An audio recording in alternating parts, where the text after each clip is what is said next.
something just came to my mind about words, like the words we speak. We'll start with a story. When I was young, I think after my senior 4 vacation, yeah. So we're going to this road trip with my family.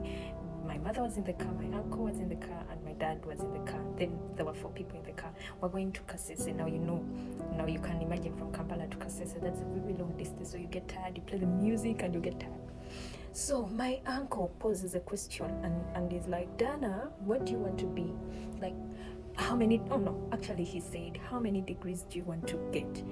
And out of nowhere, it was just like a reflex. I didn't even think about what I was going to say. I was like, no, I'll never get any degree. Like, it just came out like that. I said, I'll never get any degree. My God, I have a mother. If you know African mothers, my mother is Erika Parasho Torabasetea at 3 a.m., 2 a.m., 1 a.m., midnight. Before I could even think, she was like, I rebuke that in Jesus' name. I curse it. It will never be. I bind that word. Everybody was like,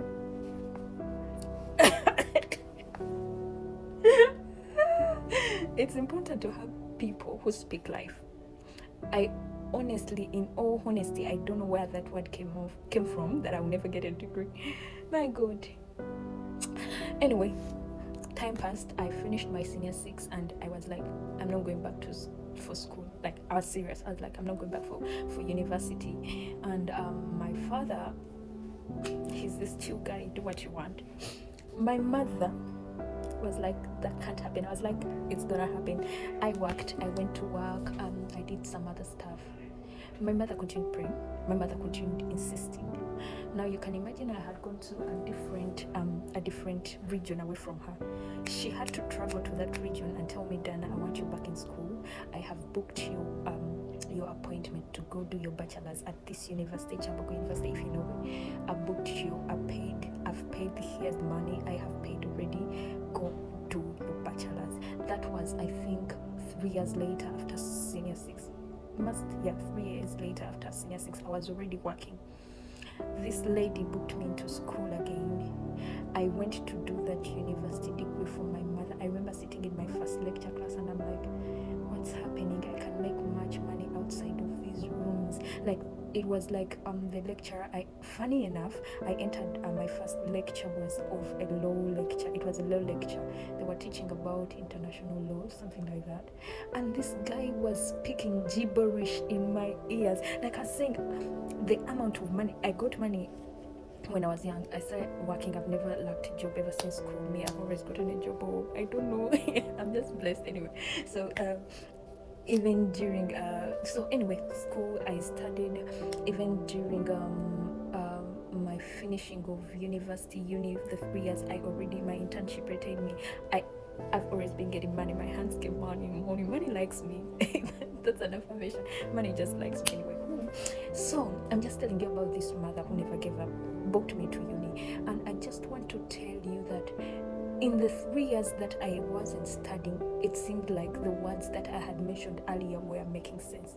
My sister, we have a hall of fame in our home, and all degrees were pinned up, like every picture of we are 6, and 5 degrees were on that wall of fame apart from mine. For 3 years, it looked like I will never be. For 3 years, it looked like I was a failure. For 3 years, it looked like she will never make it. But there was a mother who was praying, and there was a mother who was putting into action what she wanted to have me. Like, she never gave up on me. And this is why I want to tell you, do not let your past happenings make you look like come into your future and make you become your reality. Your past is not your reality. I'm speaking a lot of English, and this English is spoiling my English.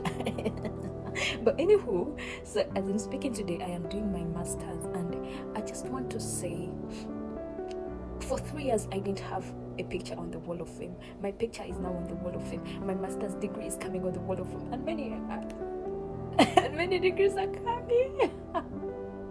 A PhD, Dr. Diana.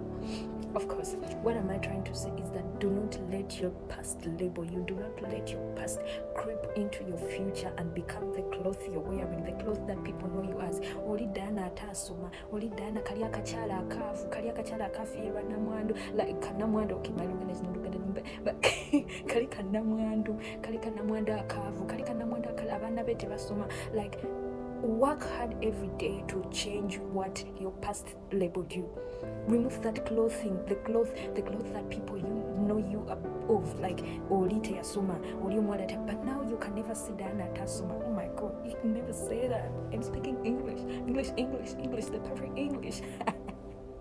Anyway, I joke most of the times, but I want to say, do not let your past label you. Work hard to change the status quo. Change what you past.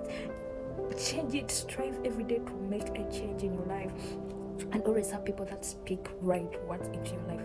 My mother spoke right words into my life, and right now, my God, I'm no longer studying a bachelor for her. I am no longer studying a master's for her. I got a scholarship before even I finished my bachelor's.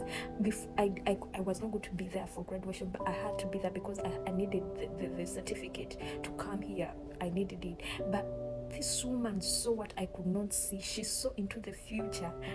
I could not see. So, one, your take home should be, have people that never give up on you, people that see you, people that believe in you, people that believe that you make it despite anything. And two, do not let your past label you. Do not let your past label you into anything. So